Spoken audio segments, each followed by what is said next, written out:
Does Monday at the office feel like a storm? Not with Microsoft Copilot. That feeling when Copilot gets everyone up to speed instantly? It's sunny again.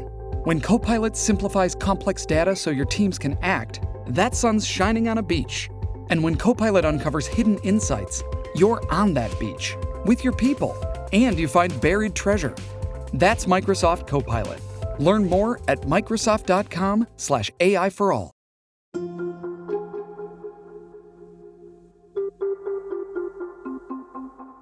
In the popular film The Shawshank Redemption, the character named Red, played by Morgan Freeman, has been in prison for most of his life for a crime he committed when he was a young man.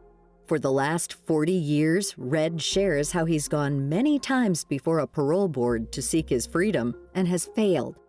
However, in his final parole hearing, he stops playing the game of trying to find the right words that will convince the board he's been rehabilitated. Instead, he speaks his mind. He finally wins parole only when he breaks the conventions of trying to say how remorseful and rehabilitated he is. And he truly is. We know from the movie that he's completely rehabilitated. He's completely remorseful. He deserves to be free. He would be a benefit to society. But there is this way that it really does show the scene, shows the problems in parole and the promise. That the idea that he can only talk his freedom, as if it's 1,001 nights or something, that he can only try to say some words that would get through to you. It truly is an opportunity, a connection. But why would those words and why would, the tired conventions of saying, no, I promise you I'm reformed, that the parole board, you hear that they've been hearing these words from everyone. They don't have truth serum. They don't know what's real or what's not. That's Ben Austin, journalist and author of Correction, Parole, Prison, and the Possibility of Change. He says oftentimes parole boards consist of former prosecutors and police officers who hold a pre-existing bias against prisoners. This panel must determine if the person before them is sincere about their rehabilitation and should be released early. Many experts argue that this process is extremely subjective, and the process should instead be based on policies that ensure consistency and fairness. In his book, Austin follows the lives of two prisoners, Johnny Veal and Michael Henderson. Both were sentenced as young men to over 100 years in prison for murder. Veal, who was finally released in his 60s after serving 50 years, had watched The Shawshank Redemption while in prison. He says that the parole board hearing in the movie was realistic, except for one important detail. Johnny Veal said that, he was moved by it, but he also said that he never felt like he had the liberty to speak as freely as Morgan Freeman does, Red does in that scene of just saying, screw all of you. I'm just going to say, this is what he says, basically.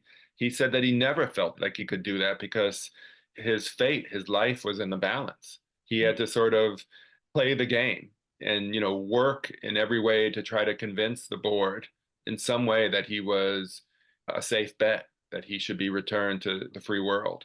In every aspect, Veal was a model inmate for rehabilitation, but was repeatedly denied parole decade after decade. He was running programs for people. He was music programs. He was tutoring people. During the pandemic, he was an ambassador to try to get people to get vaccinated. I mean, the warden wrote about him, just like how much he benefited the prison. But that was true for the last 20 years as well. And sadly, I think what freed him is just timing, just politics. That I think he was released in this short period of time after the murder of George Floyd and during the pandemic and before the midterm elections of 2020. And I think if he probably had a hearing 3 months later, he would still be in prison. Go back to the mid-1800s, and there was no such thing as parole. A judge simply guessed how many years it would take for a criminal to be rehabilitated and sentenced him or her accordingly. Then, in 1870, the superintendent of Detroit's city jail, a man named Zebulon Brockway, argued that a judge predetermining when a person would be rehabilitated made about as much sense as a doctor prescribing surgery for a patient they'd never examined. Brockway's reforms of the penal code eventually led to the formal adoption of the federal parole system in 1910. There was this idea that prisons were supposed to do more than just incapacitate people, take away their liberty, that they were supposed to do something to help them when they return to society be better citizens. So a notion of rehabilitation. And so the thinking was that, a judge at trial couldn't know when someone would be rehabilitated. A judge at trial couldn't tell the future. So why should you give that person the authority to say, in 7 years, you'll be ready to return to society? Rather, give them a range of years. Say, between 3 and 20 years, you're going to be incarcerated. And at the 3 year mark, you'll meet with a group that will assess you and to see whether you've addressed the problems that got you sent to prison in the first place. Jump forward to today, and this system is still in place, but remains largely unchanged. Austin points to Wyoming as one of the few states that has created more of an objective, transparent process for granting parole. Wyoming, of all states, and maybe because it's much more homogenous and much smaller, informs people when they enter prison exactly what they must do to earn parole. Very few states do that. Very few states give you a sort of guideline or even details. It's sort of a mystery to people in prison. And it's left up often to volunteers or to prison lawyers, people who are incarcerated who take on this role to pass on any information or misinformation that they might have about how you earn parole.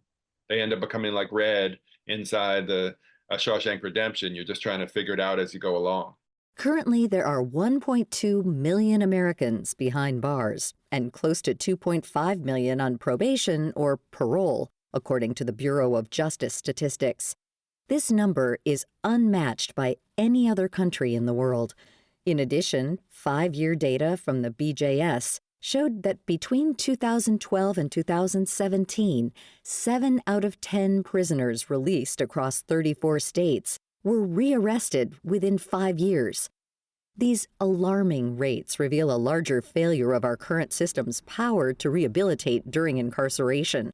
And even if a prisoner has made the changes it takes to be granted parole, do they have the right resources to maintain that change and successfully integrate back into society? Austin believes that the U.S. should learn from Western European countries, who take a much different approach to incarceration.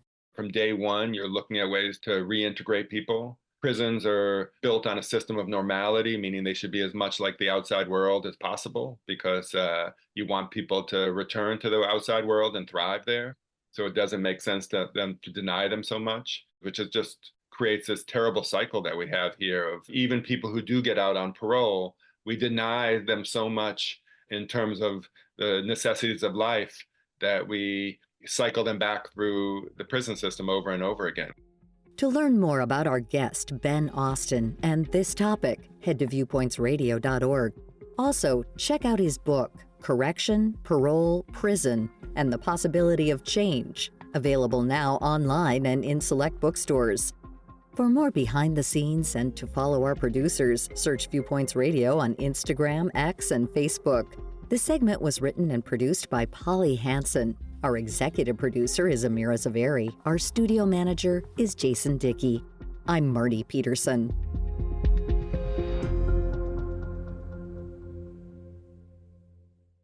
Coming up next week. The sunlight gets weird. You can feel things changing. The birds are going crazy. The rare cosmic event coming up soon that you don't want to miss. Then, to think that Russian athletes are held to the same standard as other athletes is incredibly naive and frankly foolish. Russia's long history of cheating at the Olympic Games. I'm Marty Peterson. And I'm Gary Price. These stories in depth on your public affairs magazine, Viewpoints.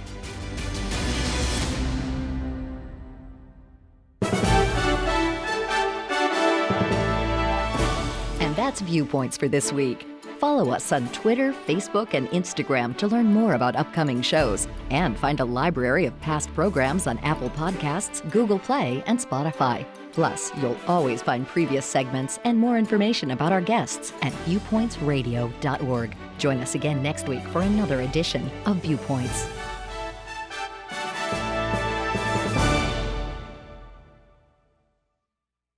What's the easiest choice you can make? Window instead of middle seat? Picking a vendor who sends a great gift basket? Outsourcing business tasks you hate? What about selling with Shopify?